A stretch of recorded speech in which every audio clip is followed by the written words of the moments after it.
हाँ बेटा, कल की वीडियो में हम ये वाला क्वेश्चन कर चुके थे।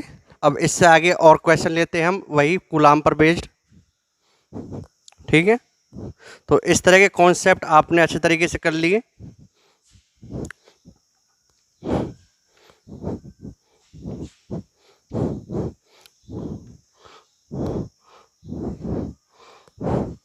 हाँ बेटा, आगे क्वेश्चन देखो। आगे आगे आपको एक क्वेश्चन दिया हुआ है कि जैसे मैंने इस तरह का तो कराया भी था आपको। यह आपका मूल बिंदु है। इस मूल बिंदु पर एक कूलाम आवेश रखा हुआ है। ठीक है, अब यहाँ से 1 मीटर, 2 मीटर, 3 मीटर, इस तरीके से 1 मीटर, 2 मीटर, 3 मीटर। ठीक है, 1 मीटर पर एक कूलाम आवेश, 2 मीटर पर 2 की क्यूब कितने हो गए 8 कूलाम आवेश, 3 क्यूब 27 कूलाम आवेश। इसी तरीके से ठीक है, ऐसे ही up to so on. Last में एक होना 10 मीटर, और इस पर 10 क्यूब कितना रखा हुआ है 1000 कूलाम आवेश रखे हुए हैं। ठीक है, इस तरीके से एक्स अक्ष के अनुदिश। ठीक है, ये आपका मूल बिंदु है। मूल बिंदु मतलब 0 मीटर है जो आपका मूल बिंदु है। इस पर एक कूलाम आवेश है। ठीक है, ये वाला आपका। तो और इस तरीके से 1 मीटर पे 1 कूलाम, 2 मीटर पे 8 कूलाम, 3 मीटर 27, ऐसे करते हुए 10 मीटर पे 1000 कूलाम आवेश रखे हुए हैं। तो आपसे कहा गया कि इस वाले आवेश पर नेट बल का मान क्या होगा। आसान है, इस तरह का मैंने आपको बताया हुआ है। तो देखो बेटा, इस आवेश पर कौन बल लगाएंगे, ये वाला भी, ये वाला भी, ये वाला भी, ये वाला भी। तो मैं कह रहा हूँ 1 कूलाम आवेश कारण कितना F1, 2 कूलाम कारण F2 सभी लगेंगे, 3 कूलाम कारण F3, 4 कूलाम कारण F4। ठीक है, इस तरीके सभी पर मतलब इसके कारण, इसके कारण, इसके सभी कारण इधर बल लगेंगे। तो आप लिख लो, हाँ जी, F1 मतलब 1 कूलाम आवेश कारण, इसके कारण कितना बल है 1 मीटर दूरी पर कितना हो गया, लिख लो। एफ नेट कितना होगा, सभी एक दिशा में होंगे तो आप कह लो F1 पहले एक, इसके कारण F1, इसके कारण F2, इसके कारण F3, और सभी सदिश क्या एक ही दिशा में जाकर जुड़ जाएंगे, plus up to so on F10, 10 वाले कारण। ठीक है, ये करते हैं एफ नेट।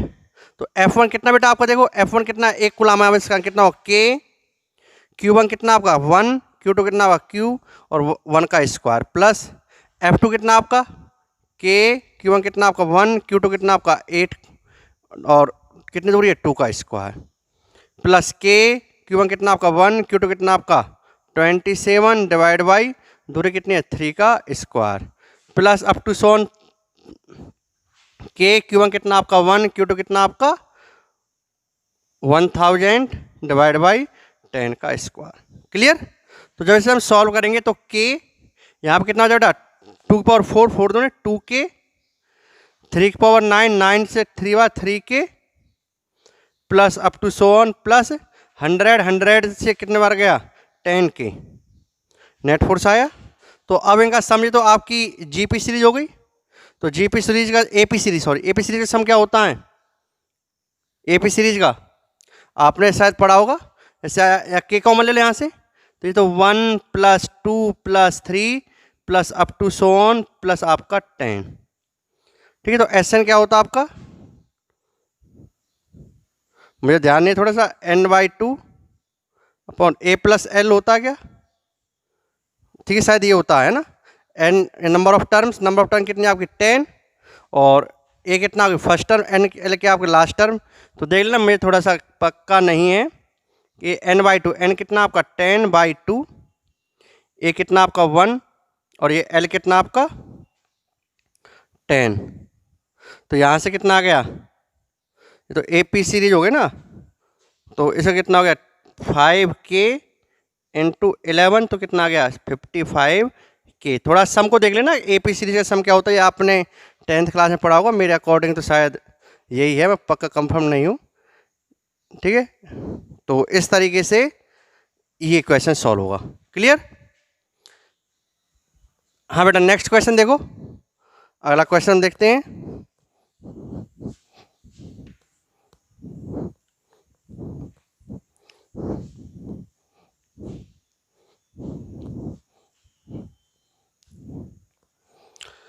हाँ जी, नेक्स्ट क्वेश्चन है आपका, इस तरह का एक क्वेश्चन और ले लेते हैं हम ठीक है। इस तरह कोई सीरीज वीरीज के क्वेश्चन बनते तो ऐसे ही करने हैं आपको। जैसे मान लीजिए मैं एक क्वेश्चन और ले लेता हूँ इस तरह का ही,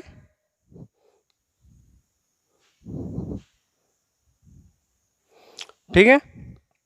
ये आपका 1 कूलाम आवेश है, वही 1 metre, 2 metre, 3 metre, 4 metre, 5 metre, इस तरीके से है ना। और ये आपका वही है 0 मीटर पर, ये 0 मीटर पर 1 कूलाम का आवेश है। 1 मीटर पे 1 कूलाम, यहाँ पे -2, यहाँ पे +3, यहाँ पे -4, यहाँ पे +5, अप टू सो ऑन, ऐसे करते करते अनंत तक चार्ज रखे हुए, इनफाइनाइट सीरीज तक रखे हुए हैं ना। 1 कूलाम, -2, फिर प्लस, फिर माइनस, फिर प्लस, इस तरीके से चलते हुए इनफाइनाइट तक ये आवेश आपको रखे हुए हैं। तो आपसे कहा गया है इसमें कि इस 1 कूलाम आवेश पर नेट बल का मान क्या होगा, ज्ञात कीजिए।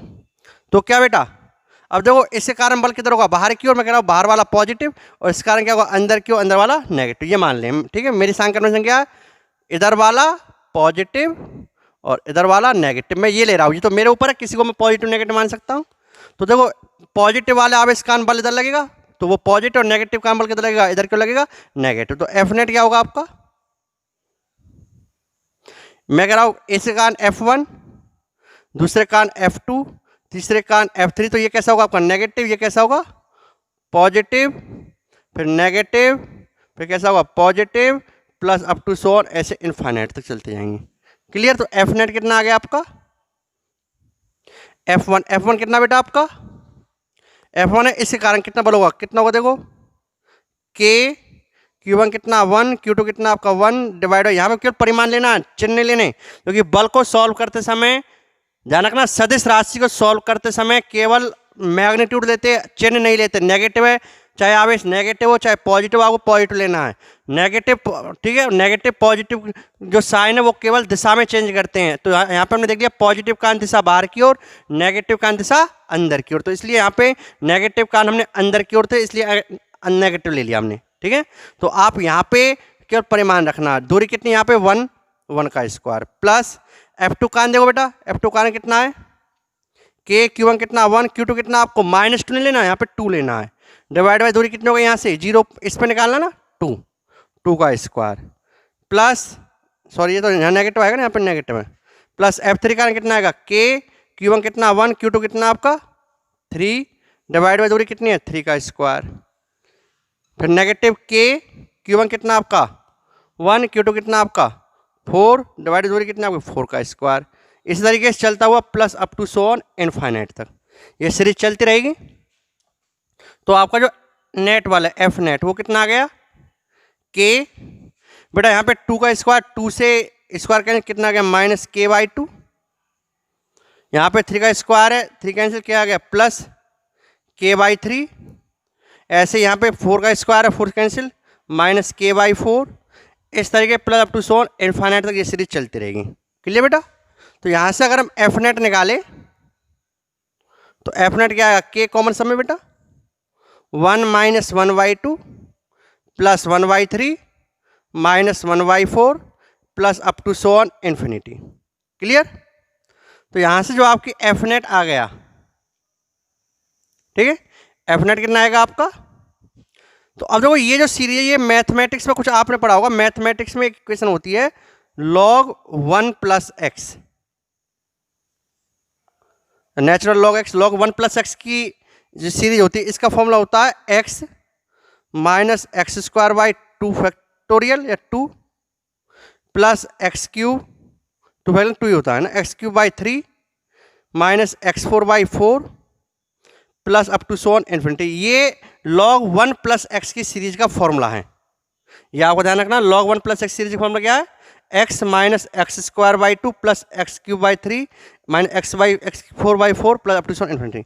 अगर बेटा मैं x की जगह 1 ले लूँ, क्या ले लूँ, x जगह 1, तो देखो log 1 + 1 या नेचुरल लॉग के लिए, ठीक है, log बेस e वाला है, नेचुरल log 2, तो कितना आ गया, x जगह रख दिया 1 माइनस 1 का स्क्वायर 1/2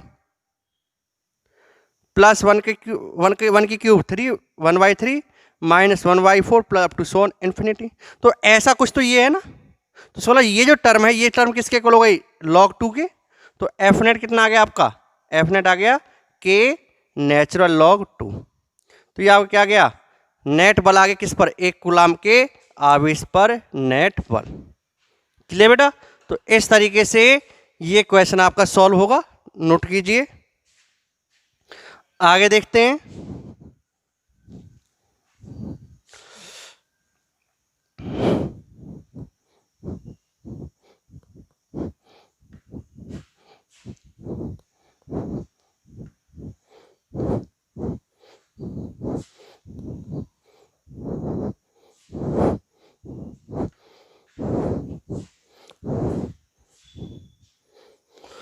हाँ जी, चलो एक क्वेश्चन लेते हैं। ये क्वेश्चन आपकी बुक में भी है, बुक के न्यूमेरिकल जो आपके है उसमें भी है, ये जो आपका अभ्यास की क्वेश्चन है। क्वेश्चन क्या है कि ये कोई दृढ़ दीवार है, इससे हमने 2 धागे बांध कर लटका दिए हैं। धागों का द्रव्यमान नगण्य है, जिनसे 2 गोले बंधे हुए हैं, एक गोला ये और एक गोला ये। ठीक है, धागे की लंबाई L है, इस धागे की लंबाई भी L है, और ये एंगल भी थीटा, ये एंगल भी थीटा है। इस गोले का द्रव्यमान m है, इस गोले का द्रव्यमान m है। इस गोले को q आवेश दिया गया है, इस गोले को भी q आवेश दिया गया। ये आपको क्वेश्चन सुनना ध्यान से। समान द्रव्यमान के 2 गोले हैं जिन पर समान परिमाण का q आवेश है और ऊर्ध्वाधर के साथ इस तरीके से लटके हुए हैं। इधर वाला भी थीटा एंगल, इधर वाला भी थीटा एंगल। ठीक है, और ये पूरा सिस्टम क्या है, साम्य अवस्था में। ये सिस्टम क्या आपके, ये गोला और ये गोला क्या है, साम्य अवस्था में है। ये आपको दिया हुआ है। द्वारा स्वरूप क्या है, क्वेश्चन है कि 2 हल्के धागे जिनका द्रव्यमान नगण्य है से 2 गेंदें बंधी हुई है जिनका द्रव्यमान m है।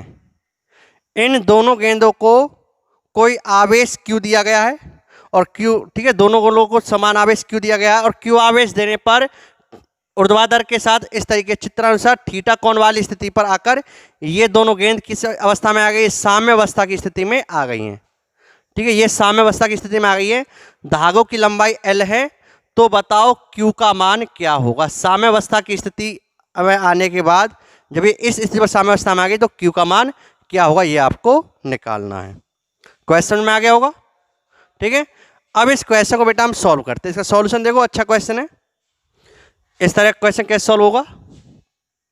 अब देखो ये जो गेंद है ये साम्य अवस्था में, ये साम्य अवस्था में, तो अगर ये साम्य अवस्था में है तो इन पर नेट बल क्या होगा, 0। अगर मैं इस गेंद का एफबीडी बनाऊं, ठीक है, इस तरीके से आप देखो,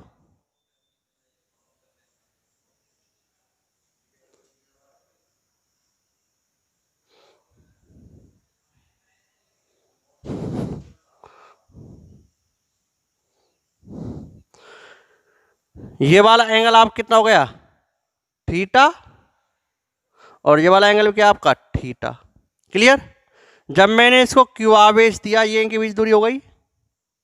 अब देखो मैं इस पर क्यू आवेश है, इस पर क्यू आवेश, तो आवेश की उपस्थिति का ये आवेश इस आवेश क्या लगाएगा, बल लगाएगा। ध्यान रखना गेंद का द्रव्यमान, गेंद की जो साइज है वो नगण्य है। अगर गेंद की बड़ी साइज है तो हम क्वेश्चन सॉल्व नहीं कर पाएंगे। ठीक है, गेंद की साइज क्या नगण्य है, ये आपको दिया हुआ है। ठीक है, ये आवेश इस पर क्या लगाएगा, बल लगाएगा एफ ई। इधर इस तरीके ये वाला आवेश पे क्या लगाएगा, इस पर बल लगाएगा कितना, एफ ई। इधर मैं एफबीडी बना रहा हूं। अब क्या होगा, एक इस पर धरती माता बल लगाएगी किधर, एम जी इधर। एक इस पर भी क्या लगाएगी, धरती माता बल लगाएगी कितना, एम जी इधर। एक इस रस्सी में क्या होगा, तनाव होगा टी इधर, और इसमें क्या होगा, तनाव होगा टी इधर। अब ये साम्य अवस्था में तो इस पर नेट बल क्या होगा, 0 होगा। तो किसी एक का एफबीडी बना लो और क्वेश्चन सॉल्व कर लो। मैं इसको कर रहा हूं। अब देखो एफ ई की वैल्यू कितने को बेटा बताओ, एफ ई क्या होगा, इन दोनों आवेशों का बल कितना होगा, के। Q1 कितना है, Q, Q2 कितना, Q, के Q square upon R. R की वैल्यू कितनी होगी बेटा, देखो ये लंबाई कितनी है एल, तो ये लंबाई कितनी होगी यहाँ से यहाँ तक की एल साइन थीटा, जिसके साथ एंगल बनता है उधर क्या होता है एल, ये क्या हो गई एल साइन, ऐसे ये कितनी है एल, तो ये लंबाई कितनी हो गई एल साइन थीटा। तो आर की वैल्यू कितनी हो गई आपकी 2l साइन थीटा, तो यहाँ पर क्या लिखोगे 2l साइन थीटा का स्क्वायर। ठीक है, अब आप क्या करोगे जब इसका एफबीटी बनाओगे, अगर मैं इसका एफबीटी बनाऊं तो देखो इधर इसका मैं एफबीटी बना रहा हूँ और ठीक है ये तो एफबीटी हो गया। अब मैं इन फोर्सों घटकों में तोड़ रहा हूँ, जैसे आपकी मैंने कोई एक बॉल ले ली ये वाली, इस बॉल पर अगर मुझे घटकों में तोड़ना तो ये मैंने एक्स अक्ष और ये मेरा वाई अक्ष और ये मेरा एक्स अक्ष। तो अब देखो बेटा इधर क्या आपका एफ ई, इधर क्या आपका एम जी, इधर ये तनाव टी है। अगर ये बेटा ये एंगल थीटा तो ये वाला कितना होगा आपका थीटा ही होगा। तो इस टी का इधर घटक कितना आ गया ऊपर की ओर ऊर्ध्वाधर दिशा में, देखो कितना होगा टी, जिसके साथ ये एंगल बनाएगा उधर कौन सा घटक होगा टी कॉस, कॉस वाला घटक, तो ये कितना होगा टी कॉस थीटा, और जिधर एंगल नहीं होगा उधर कौन सा घटक होगा टी साइन थीटा। अब देखो ये साम्य अवस्था में, साम्य अवस्था मतलब ऊपर वाला बल बराबर क्या होगा नीचे वाले बल के, आगे वाला किस बराबर होगा पीछे वाले बल के। तो हम बोलेंगे साम्य अवस्था में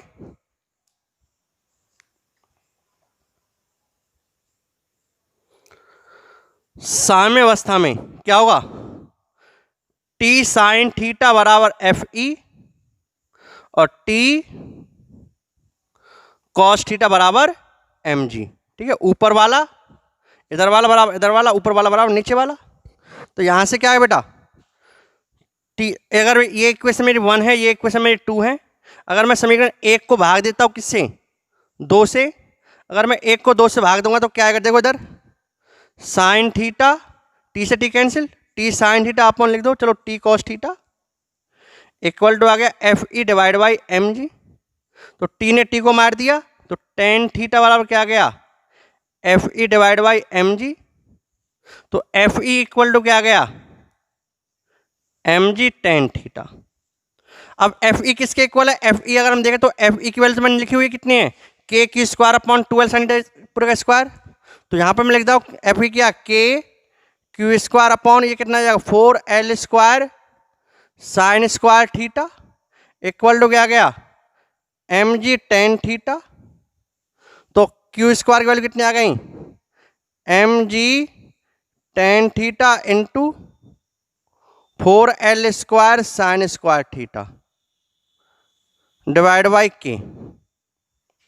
क्यू स्क्वायर कितना आ गया 4mg tan theta into 4l square sine square theta divide by K. तो के की वैल्यू कितनी होती है, अगर आप के की वैल्यू ठीक है तो क्यू की वैल्यू कितनी आ गई अंडर रूट, और के की वैल्यू आप ले सकते हो 1/4 पाई, के कितना होता है आपका 1/4 पाई एप्सिलॉन नॉट, ये होता है ना के की वैल्यू। तो आप के की जगह अगर 1/4 पाई एप्सिलॉन नॉट रखोगे तो क्या होगा ये 4 पाई एप्सिलॉन नॉट क्या आ जाएगा ऊपर, तो आप लिख सकते हो 4 पाई एप्सिलॉन नॉट ऊपर आ गया एम जी टेन थीटा और 4l square sine square theta. तो 4 और 4 कितना हो गया 16, तो 16 आप ये लिख सकते हो। तो इस तरीके से आप ये वाला क्वेश्चन सॉल्व करेंगे। ठीक है, तो यहाँ तक की सभी चीज़ें आप नोट कीजिए। ठीक है, इस तरीके से आपका ये क्वेश्चन सॉल्व होगा।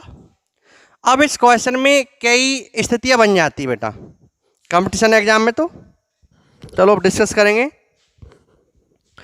यहां तक नोट कीजिए आप।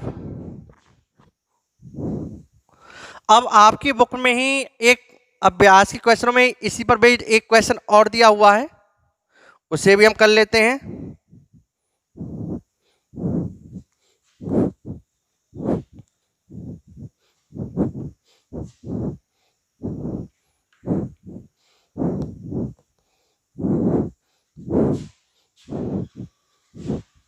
आपकी बुक में ये क्वेश्चन दिया हुआ है,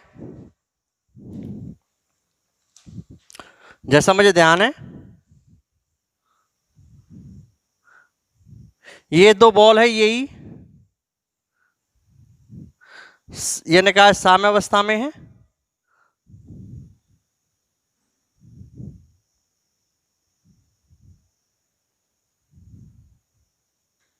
ठीक है साम्यावस्था में सिस्टम लटका हुआ है, ये थीटा और थीटा की वैल्यू शायद 45 डिग्री आपको दी हुई है, ऐसे समझो। ठीक है, साम्यावस्था में इसका द्रव्यमान m है, इसका द्रव्यमान m है, इस पर आवेश q है, इस पर भी आवेश q है, और ये सिस्टम वायु में है, वायु में साम्यावस्था में है।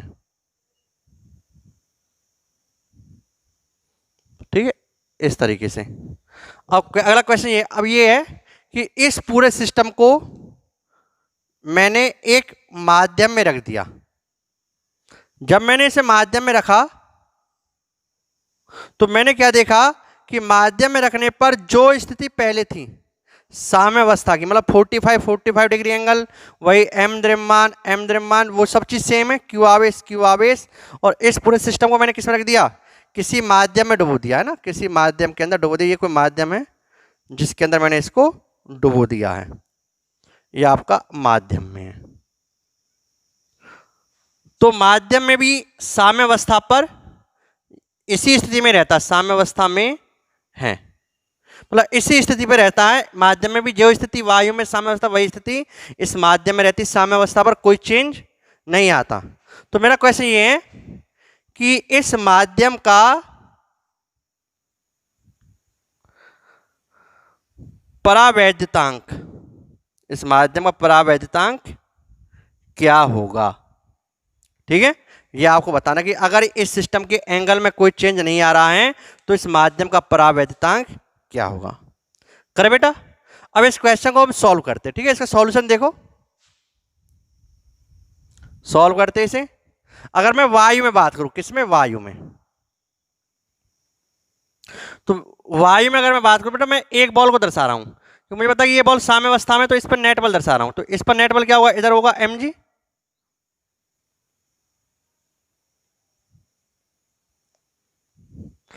इधर होगा Fe, और इधर होगा रस्सी में तनाव T। ये एंगल आपका थीटा, तो ये आपका एंगल थीटा, इस टी के मैं घटक कर देता हूं।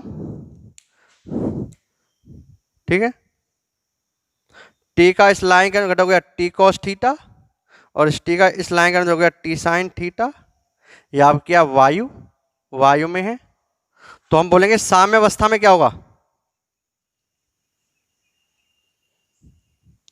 साम्यावस्था में क्या होगा, ऊपर वाला वही चीज, इधर वाला बराबर इधर वाला, टी साइन थीटा बराबर Fe और टी कॉस थीटा बराबर mg।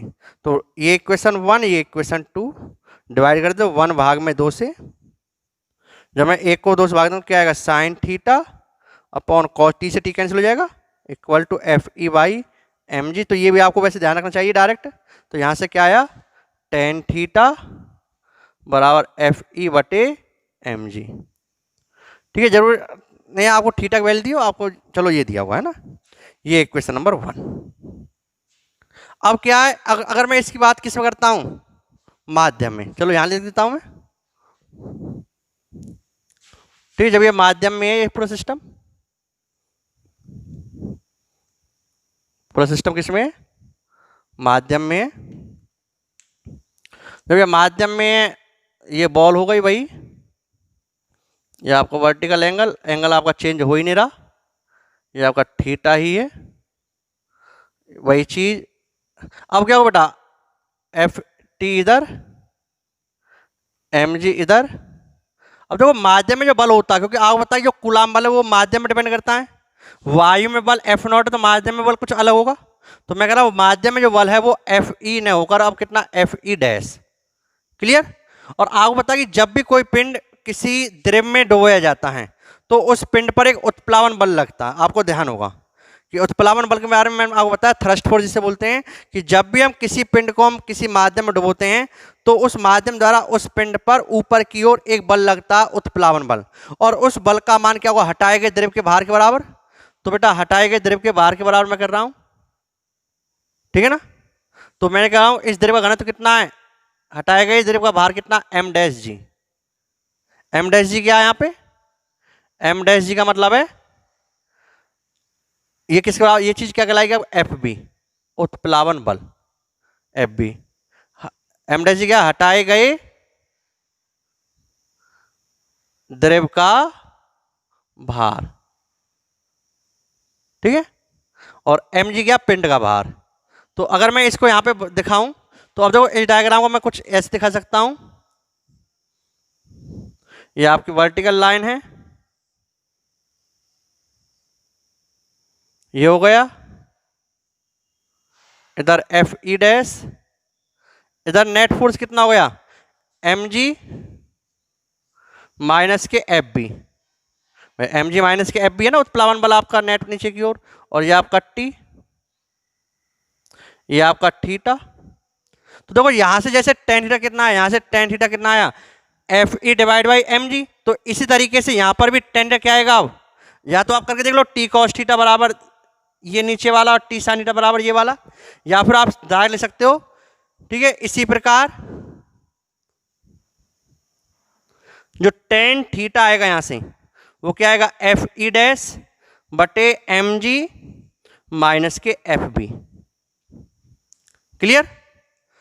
अब एक चीज देखो बेटा, अगर मैं इसे मैं देता हूं समीकरण 2 तो एंगल चेंज नहीं हो रहा, तो आप कह सकते हो यहां पर, इधर नोट कर देता हूं, आप कह सकते हो यहां पे समीकरण 1/2 से, 1/2 से क्या आया, दोनों की एलएचएस सेम है, आरएचएस सेम होगी, तो एफ ई बटे एम जी इक्वल टू क्या होगा, एफ ई डैश बटे M G minus K F B. तो एफ ई बटे एफ ई डैश बराबर क्या आ गया, M G upon M G minus K F B. तो एफ ई क्या है, वायु में बल, और एफ ई डैश क्या, माध्यम में बल। तो आपको बताएं वायु में बल बटे माध्यम में बल का अनुपात, ये चीज तो परावैद्युतांक कहलाती है, माध्यम परावैद्युतांक ये तो है। ये क्या एफ ई क्या, दो वायु में बल, और एफ ई डैश क्या है, दो आवेशों में माध्यम में बल का अनुपात क्या कहलाता है, माध्यम का परावैद्युतांक परिभाषा से। तो ये चीज क्या हो गई, एप्सिलॉन आर, और ये क्या हो गई, M G upon M G minus K F B. अब जैसे आपको मान लीजिए घनत्व दिया हुआ है, जैसे आपसे कहा गया है क्वेश्चन में, जो शायद जो आपकी बुक का क्वेश्चन है उसमें कहा गया है कि पिंड का जो घनत्व है, पिंड का घनत्व 2 रो है और द्रव का घनत्व रो है, तो परावैद्युतांक ज्ञात करो। तो ये कंडीशन में पिंड का घनत्व कितना, 2 रो, द्रव का घनत्व कितना है, रो। तो अब देखो यहां से दिस इंप्लाइज एप्सिलॉन आर कितना आएगा, एम, एम क्या होता है, द्रव्यमान गुणा में आयतन, द्रव्य घनत्व गुणा आयतन, घनत्व कितना इसका 2 रो, आयतन कितना v into G divide by 2 rho M G, घनत्व कितना पिंड का, m क्या पिंड का भार, पिंड का द्रव्यमान 2 रो v इंटू जी, माइनस में एफ भी क्या, हटाए गए द्रव का भार, हटाए गए द्रव का भार क्या है, एम डैश जी। तो एम डैश कितना, हटाए गए द्रव का घनत्व कितना, द्रव घनत्व कितना, रो इंटू द्रव्यमान क्या होता है, घनत्व गुणा आयतन v इंटू जी। तो बेटा यहां से क्या आ गया, 2 रो v जी, यहां से क्या गया, रो v जी। तो जी ने जी को, वी ने वी को, रो ने रो को, तो एप्सिलॉन आर कितना आ गया, माध्यम परावैद्युतांक कितना गया, 2। ठीक है जी। तो जो माध्यम का जो परावैद्युतांक है एप्सिलॉन आर वो कितना होता है बेटा आपका 2। तो इस तरीके से ये एक खूबसूरत क्वेश्चन सॉल्व होगा। ये क्वेश्चन ना आपका आईआईटी मेन में आया हुआ लगभग 2011 या 12, 10-11-12 में के आसपास आया है ना, 10 में आया शायद, मुझे ऐसा ध्यान है। ठीक है, तो इस तरह का क्वेश्चन इस तरह सॉल्व होगा। ठीक है, तो आपको मैंने सारा कॉन्सेप्ट दे दिया, ये बुक का ही क्वेश्चन है, तो इसे आप नोट कीजिए अपने वर्डों में अच्छे तरीके से। ठीक है भैया, इसे आप नोट करें, और आज की क्लास में यहीं पे समाप्त करता हूं। इससे आगे के टॉपिक नेक्स्ट वीडियो में हम करेंगे। यहाँ तक के सभी न्यूमेरिकल्स आप बुक पर जाएं और इस के अकॉर्डिंग जितने भी क्वेश्चन दिए वो आप करें। हाँ बेटा, एक चीज़ और मैं आपको थोड़ा सा बता देता हूँ, बुक में कहीं आपको कन्फ्यूजन के लिए एल्फा पार्टिकल दिया हो, क्या दिया हो, एल्फा पार्टिकल। एल्फा पार्टिकल होता है हीलियम का नाभिक। एल्फा पार्टिकल क्या बोलते हैं हम, हीलियम का नाभिक। और नाभिक पर कैसा आवेश होता है, धनावेश या ऋणावेश, धनावेश। अब आप कह सकते हो तो हीलियम के नाभिक जो है 2He4, 2He मतलब 2 प्रोटॉन और 4 इसका द्रव्यमान, तो इस पर कितना आवेश होगा, 2E। एक प्रोटॉन कितना आवेश होता है, प्लस E, तो कितना आवेश होगा, 2E। तो ध्यान रखना एल्फा पार्टिकल का कहीं डिस्कशन हो तो एल्फा पार्टिकल पे कितना आवेश होता है, 2E। ठीक है, इससे ध्यान रखना, एक आध क्वेश्चन शायद एल्फा पार्टिकल का आपका, तो आप कंफ्यूज मत होना कि एल्फा पार्टिकल पे कितना आवेश होता है। एल्फा पार्टिकल मतलब क्या होता है, एल्फा कण का मतलब होता है हीलियम का नाभिक है। हीलियम के नाभिक में कैसा आवेश होगा? धनावेश। और कितने प्रोटॉन होते हैं हीलियम के नाभिक में? 2 प्रोटॉन। तो कितना, एक प्रोटॉन में कितना आवेश होता है? स्मॉल ई पर प्लस का, तो 2 प्रोटॉन कितने हो गए? 2e। तो एल्फा पार्टिकल का मतलब कितना आवेश? 2e आवेश। ठीक है, तो यहाँ तक कि ये सभी चीज नोट कीजिए। और बुक के जितने भी कूलाम्ब के नियम पर आधारित क्वेश्चन हैं वो सॉल्व कीजिए। शायद नेक्स्ट वीडियो में हम आपको अब अगला टॉपिक विद्युत क्षेत्र चालू करेंगे। ठीक है, तो यहाँ तक कि सभी टॉपिक आप नोट करें। Thank you.